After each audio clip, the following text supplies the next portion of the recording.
For the past 5 years, I've been investigating this question of where good ideas come from. It's the kind of problem I think all of us are intrinsically interested in. We want to be more creative, we want to come up with better ideas, we want our organizations to be more innovative. I've looked at this problem from an environmental perspective. What are the spaces that have historically led to unusual rates of creativity and innovation? And what I've found in all of these systems, there are these recurring patterns that you see again and again that are crucial to creating environments that are unusually innovative. One pattern I call the slow hunch, that breakthrough ideas almost never come in a moment of great insight, in a sudden stroke of inspiration. Most important ideas take a long time to evolve, and they spend a long time dormant in the background. It isn't until the idea has had 2 or 3 years, sometimes 10 or 20 years to mature, that it suddenly becomes accessible to you and useful to you in a certain way. And this is partially because good ideas normally come from the collision between smaller hunches, so that they form something bigger than themselves. So you see a lot in the history of innovation, cases of someone who has half of an idea.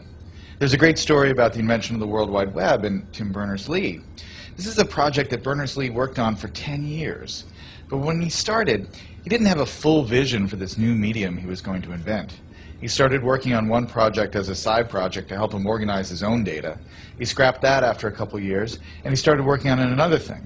And only after about 10 years did the full vision of the World Wide Web come into being. That is, more often than not, how ideas happen. They need time to incubate, and they spend a lot of time in this partial hunch form. The other thing that's important when you think about ideas this way is that when ideas take form in this hunch state, they need to collide with other hunches. Oftentimes, the thing that turns a hunch into a real breakthrough is another hunch that's lurking in somebody else's mind. And you have to figure out a way to create systems that allow those hunches to come together and turn into something bigger than the sum of their parts. That's why, for instance, the coffee house in the Age of the Enlightenment, or the Parisian salons of modernism, were such engines of creativity, because they created a space where ideas could mingle and swap and create new forms.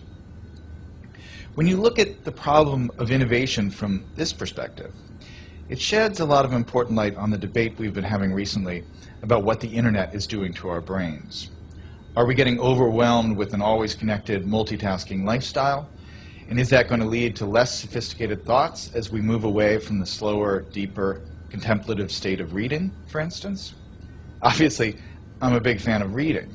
But I think it's important to remember that the great driver of scientific innovation and technological innovation has been the historic increase in connectivity, in our ability to reach out and exchange ideas with other people, and to borrow other people's hunches and combine them with our hunches and turn them into something new. That really has, I think, been, more than anything else, the primary engine of creativity and innovation over the last 600 or 700 years. And so yes, it's true we're more distracted. But what has happened that is really miraculous and marvelous over the last 15 years is that we have so many new ways to connect and so many new ways to reach out and find other people who have that missing piece that will complete the idea we're working on, or to stumble serendipitously across some amazing new piece of information that we can use to build and improve our own ideas. That's the real lesson of where good ideas come from, that chance favors the connected mind.